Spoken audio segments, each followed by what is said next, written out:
In today's video, I'm going to teach you how to make absolute text in Framer. To begin, open your Framer project. I'll be using a project called Popular Domain as an example, but any project will work. Make sure you're on the page or canvas where your text lives so you can see the changes as you make them. Select the text layer you want to control. If you have multiple text elements, click the one you intend to position independently of the normal document flow. With the text layer selected, look over to the right-hand sidebar and find the position controls. This panel is where Framer lets you choose how an element sits within its parent frame. By default, many layers are positioned normally within the layout, which is great for standard flows but not ideal when you need a text label to sit in a precise spot. Switch that position setting to Absolute. You'll see the option in the dropdown.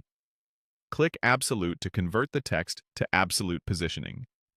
If you see another absolute option appear or a confirmation state in the control, click it again to ensure the mode is applied.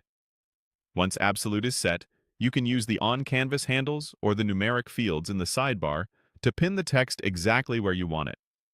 Now, make sure the text's parent frame is set up to be the positioning context. In practice, that means the parent should be set to relative. Click Relative in the parent's position setting so the absolute text anchors to that container rather than drifting across the entire page. This is essential for predictable placement, especially on responsive layouts.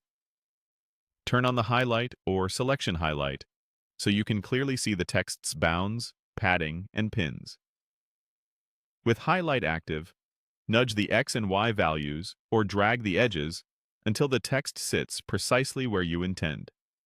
This visual aid makes it easier to confirm alignment to corners or safe areas without guessing.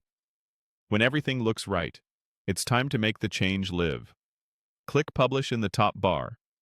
Framer will prepare your update and show you the next action. Click Update to push the latest version. Give it a moment to process, then open your published site to confirm the text remains locked in place exactly as designed. That's it. You opened the project, set the text to absolute, ensured the parent is relative, verified placement with highlight, and published your changes. With this workflow, you get pixel-precise text placement while keeping your layout